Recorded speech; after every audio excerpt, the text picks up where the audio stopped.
UP में मदरसों के सर्वे के विरोध में जमीयत उलेमाए हिंद सर्वे के विरोध में आ गया है। दिल्ली में जमीयत की बैठक हो रही है। मौलाना महमूद मदनी की अध्यक्षता में यह बैठक हो रही है। इस बैठक में यूपी के बड़े मदरसों से जुड़े हुए लोग शामिल हैं। विरोध किस बात का हो रहा है, यह समझ लीजिए। यूपी सरकार ने अब से कुछ दिन पहले आदेश दिया कि यूपी में गैर मान्यता प्राप्त जितने भी मदरसे हैं उनका सर्वे किया जाए। ऐसे मदरसे जिन्हें सरकार से कोई मदद नहीं मिलती है उनका सर्वे किया जाएगा।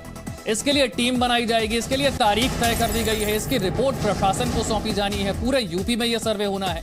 अब इस बात को लेकर कुछ लोगों में नाराजगी है, इसे लेकर कुछ लोगों की तरफ से राजनीति भी की गई।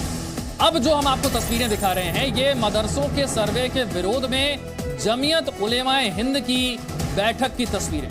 जमीयत उलेमाए हिंद जो है इस फैसले पर विरोध कर रहा है, यूपी सरकार के इस फैसले को लेकर नाराजगी जता रहा है। मौलाना महमूद मदनी की अध्यक्षता। इनको देखिए, ये लोगों को अच्छी क्वालिटी का कोल्ड प्रेस्ड ऑयल बेचते हैं और हर महीने लगभग 5 लाख कमाते हैं। आपको भी ये करना है, इनसे सीखना है। फ्रीडम ऐप को अभी डाउनलोड करें। ये बैठक हो रही है जिसकी तस्वीरें आप देख रहे हैं।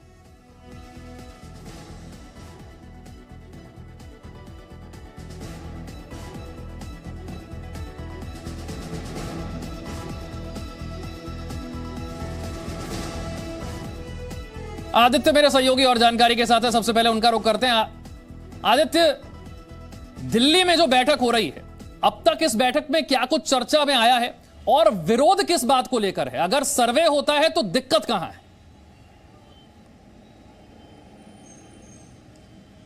जी बिल्कुल, आज जो दिल्ली में बैठक हो रही है, यहाँ का जो हेडक्वार्टर है उलेमा हिंद का, वहाँ पर जो बैठक हो रही है वो 9:30 बजे से शुरू हुई। बैठक में मदनी समय से पहले पहुंचे और अभी जो मदरसा संचालक हैं वो लगातार एक क्रम बना हुआ है, वो सब वहाँ पहुँच रहे हैं। जो बैठक के शुरुआत में एक प्रस्तावित बिंदु थे जिन पर चर्चा होनी थी, सबसे बड़ा बिंदु जो था वो यूपी में जो मदरसों को लेकर सर्वे का एक सर्कुलर जारी हुआ है वो तो था ही था। इसके अलावा कर्नाटक में हिजाब वाले मामले को लेकर भी चर्चा, और उसके अलावा बिहार में जो मदरसों को लेकर जो मीडिया का रुख रहा है या जो वहाँ के लोगों का रुख रहा है उसको लेकर भी चर्चा हो रही है। बड़ी बात देखना ये है कि जिस तरीके की आज चर्चा हो रही, क्योंकि वहाँ पर बैठक में ये बात की जा रही है कि एनसीपीसीआर और आरटीई एक्ट के तहत जो यूपी सरकार है वो ये जो सर्कुलर जो जो जो जो जो यहाँ पे बैठक हो रही है वो कहीं ना कहीं जो आरटीई एक्ट की भी जिक्र हो रहा था। और आप देख सकते हैं पीछे यहाँ पे अभी भी जो लगातार मौलाना हैं, जो संचालक हैं, वो पहुँच रहे हैं। आरटीई एक्ट को लेकर और एनसीपीसीआर को लेकर कहीं ना कहीं जो जितने भी मदरसा संचालक यहाँ पे आए हैं उनको ये जानकारी दी जा रही है कि एनसीपीसीआर के जो 94 जो नियम है। ठीक है आदित्य, मैं आपके पास लौटूंगा, जरा रविंद्र के पास चलते। रविंद्र, सरकार अगर सर्वे करवा रही है मदरसों का तो इसके पीछे का मकसद क्या है? बिल्कुल, देखिए आप इसी समझ लीजिए कि बीसीसीआई को भी कोई भारत सरकार से कोई मदद नहीं मिलती थी, ना लेती थी बीसीसीआई क्रिकेट संस्था जो है। लेकिन वहां पर जब कुछ इस तरह के सवाल उठे तो सुप्रीम कोर्ट ने इंटरवीन किया और सरकार ने भी उसे माना कहीं ना कहीं। तो उसी तरह से सरकारी मदद ना हो, लेकिन शिक्षा एक ऐसी विषय है जिस पर सरकार हस्तक्षेप कर सकती है। और जिस तरह के सर्वे में 10 से 11 पॉइंट पर पूछा गया, इसमें कोई ऐसी चीज नहीं है जो रॉकेट साइंस की।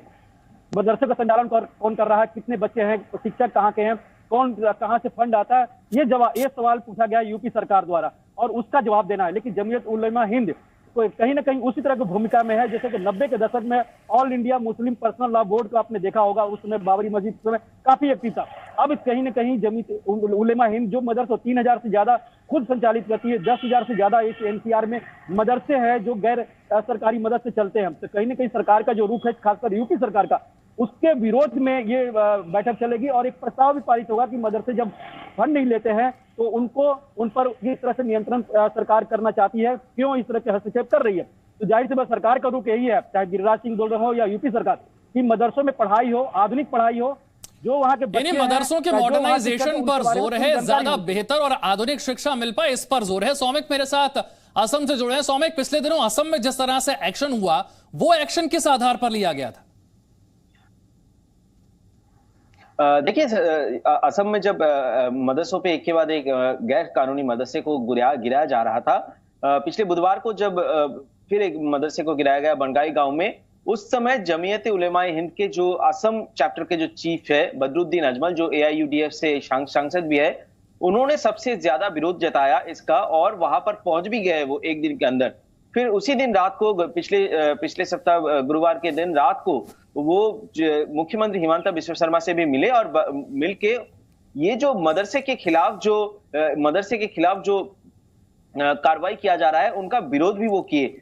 ऐसी स्थिति में असम सरकार के तरफ से डीजीपी ने एक बैठक बुलाया था रविवार को, और रविवार को उन लोगों को बुलाया गया था जो मुस्लिम संगठन है और या फिर गैर सरकारी मदरसे चलाते हैं, उनको बुलाया गया था और साफ तौर पे ये बता दिया गया है कि मदरसे में सिर्फ धार्मिक शिक्षा अब नहीं चलेगी। 6 महीने का टाइम दिया है। 6 महीने के टाइम फ्रेम के अंदर एक पोर्टल बनाया जा रहा है गवर्नमेंट की तरफ से। मदरसे, गैर सरकारी मदरसे, क्योंकि असम में सरकारी मदरसे सब बंद हो चुका है, स्कूल में कन्वर्ट कर दिया गया है। सभी गैर सरकारी मदरसों को आने वाले 6 महीने के अंदर उन्हें अपना जो जितना भी डेटा है उनको वो वेब पोर्टल में, जो गवर्नमेंट का पोर्टल है उसमें रजिस्टर कराना होगा। सभी मदरसे को, गैर सरकारी मदरसे को सोसाइटी रजिस्ट्रेशन में लाना होगा। और इस बात को साफ कर दिया गया है सरकार की तरफ से कि ऐसे अगर कोई मदरसा चल रहा है तो उसके खिलाफ सरकार कार्रवाई करेगी। ठीक है, यास्मीन जी हमारे साथ है। यास्मीन जी, अगर मदरसों को लेकर कोई सर्वे होता है तो दिक्कत ये नहीं है, दिक्कत सिर्फ ये है कि सिर्फ मुसलमानों की चीजों पे ही सारे सर्वे हो रहे हैं। आज आप मुझे एक सवाल का जवाब दीजिए, इस हिंदुस्तान में या यूपी में कितने स्कूल्स हैं जो कि रिकॉग्नाइज्ड हैं, हिंदी मीडियम, इंग्लिश मीडियम, जिनपे के मुस्तकबिल बच्चों के खराब किए जाते हैं? कभी सर्वे किया गया? कभी देखा गया कि वहां पे क्या चीजें हैं और क्या नहीं है? आप मदरसों का सर्वे नहीं कर रहे हैं, उनके अंदर घुसने की कोशिश कर रहे हैं। और ये जो आप दिखा रहे हैं मदरसों की हिस्ट्री, मोहम्मद बिन कासिम कितने साल रहा था, कितने साल उसने यहाँ पे कितने दिन रहा और कब तक रहा जो वो मदरसे कायम कर देता है यहाँ पे? मदरसों से राजा राम मोहन राय पढ़े हुए, अब मदरसों से सारे वो काबिल लोग निकले हैं कि जिनके आज राष्ट्रपति तक बने हुए हैं हिंदुस्तान के। आप मदरसों को प्रॉब्लम यास्मीन जी, आप बिल्कुल ठीक बात कह रही हैं कि बड़े काबिल लोग निकले हैं मदरसों से, इस बात में कोई दो राय नहीं है, इससे कौन आपत्ति कर रहा है। लेकिन अगर सर्वे हो रहा है तो इसका मतलब ये थोड़ी है कि मदरसे बंद कर दिए जाएंगे या मदरसे गिरा दिए जाएंगे। सर्वे फिर सबका बराबरी से करिए ना। सर्वे इस बात का करिए जब शिंदे आपके कोर्ट में ये हलफनामा पेश करता है कि RSS ऐसे ऐसे चला रही है, बम ब्लास्ट करवा रही है, बम बनाना सिखा रही है, वहां पे अभी तक बुलडोजर क्यों नहीं चला है? फिर वहां पे भी चल जाना चाहिए ना, वहां पे भी सर्वे शुरू हो जाना चाहिए ना। तो मदरसों से हो सकता है शुरुआत हो रही हो, आगे चलकर हर जगह का सर्वे हो। इसे धार्मिक आधार पर पहले ही मना कर देना, ये कहां तक जायज हो सकता है? मुसलमानों पे चलाना चाहती है, सारे कानून मुसलमानों पे लादना चाहती है। चलिए ठीक है, आप कह रहे हैं कि धर्म के आधार पर कार्रवाई है, हालांकि सरकार ने ऐसा कुछ भी नहीं कहा और ना ही मदरसों को कोई गिराया जा रहा है, ना मदरसों पर कोई बुलडोजर चल रहा है। अभी तो सिर्फ सर्वे की बात सामने आई है। सरकार ने अपना मकसद बताया है कि उनका फंड कहां से आ रहा है, वहां पर बिजली, पानी, शौचालय, फर्नीचर की व्यवस्था क्या है, उन्हें कौन चलाता है, मैनेजमेंट क्या है, मदरसों के मॉडर्नाइजेशन की इसमें बात की गई है। लेकिन कुछ लोगों ने इसे पहले से ही मान लिया है कि यह मदरसों को टारगेट करना और उन्हें गिराना, उन पर बुलडोजर चलाने की कार्रवाई। बहुत बहुत शुक्रिया मेरे सहयोगियों का और यास्मीन जी आपका हमारे साथ जुड़ने के लिए।